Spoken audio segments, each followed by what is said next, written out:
So I like to talk a lot on this channel about poetry that I hate. In fact, if you just watched, a certain selection of videos on my channel, you might think that I just hate poetry.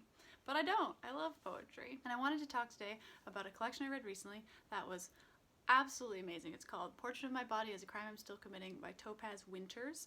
I looked her up and she is 21 years old, which is unreasonable.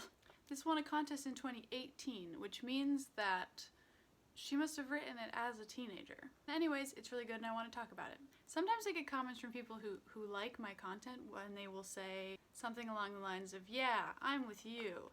Poetry these days is so bad. I hate modern poetry. Contemporary poetry is terrible. I never said that. I actually think the best poetry in history is being written today. And I do plan on making more videos like this about things that I like. So let's just read some. I'm not going to read this entire poem. This is the first poem in the collection. It's called Guidebook for Wild Things Wishing to be Tamed.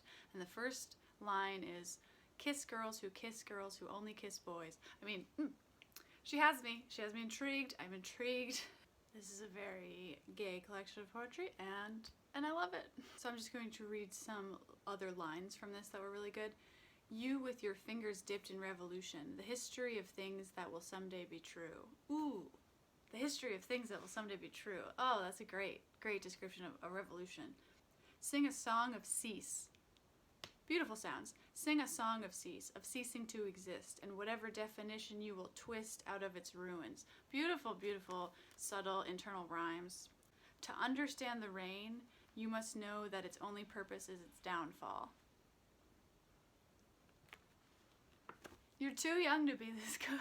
Here's a line from a poem called 4-H. 4-H, not like 4-H, not the agricultural institution. 4-H, okay.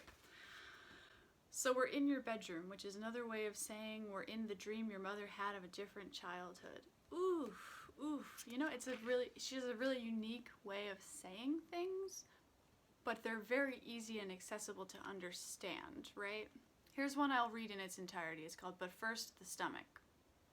How it became the thing it feared, stretched and swelled into vertigo and backbone, indecent in the naked light. If hunger is a synonym for violence, it mistakes itself too often for mercy.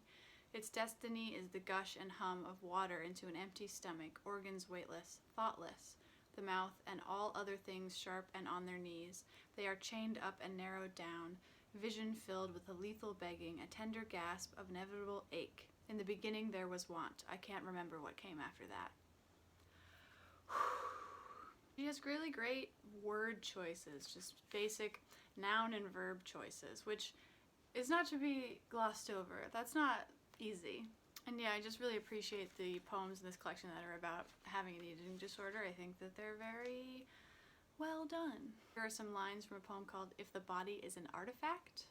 I really like her engagement with logic, these if-then kind of statements. There are many definitions of light, but only one that matters, only one blooming with the right numbers to make love recognizable, to make silence sing.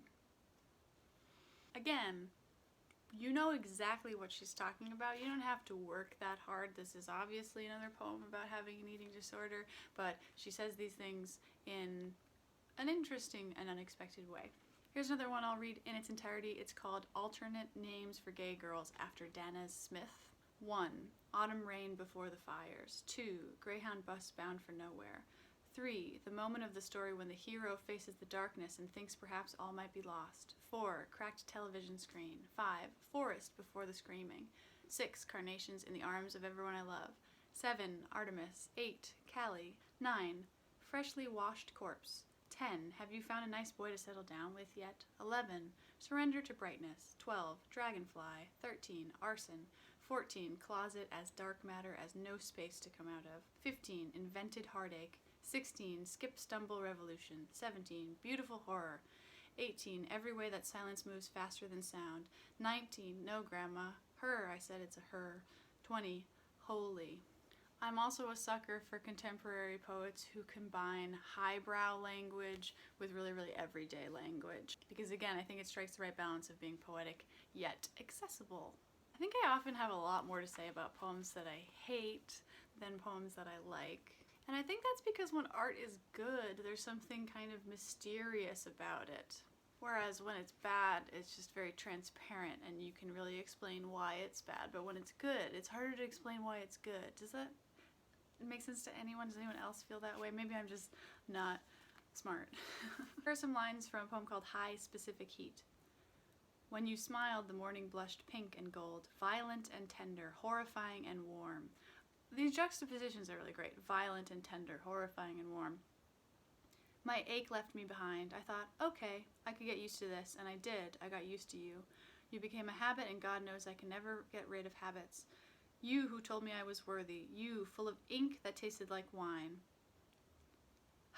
Ink that tasted like wine. That's just, I love it.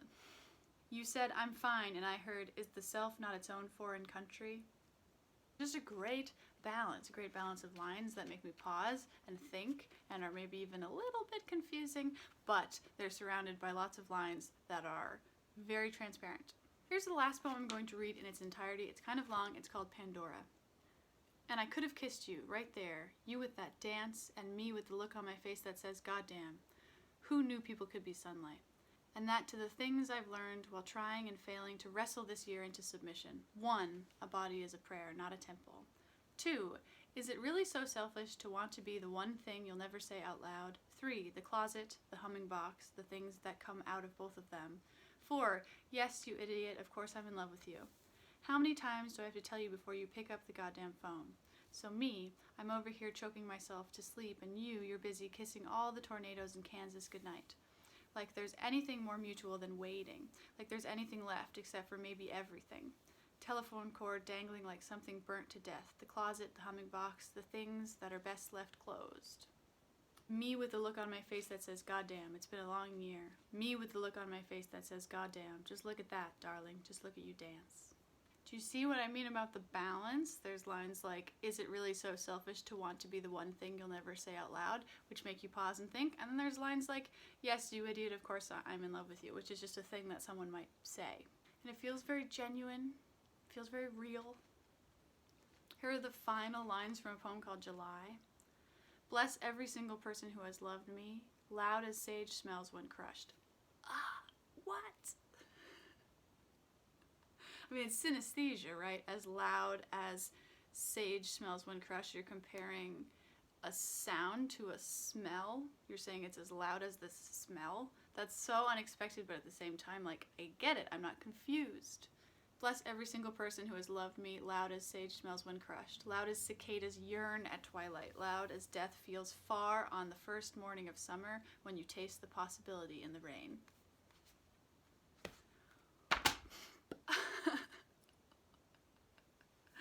I will never be this good. I will never be this good. She's 21 years old. That's crazy. Okay, I could say more about why I like that, not just read it. I mean, I explained the first part. Loud as sage smells. Loud as cicadas yearn at twilight. I mean, yearn is just a great verb there.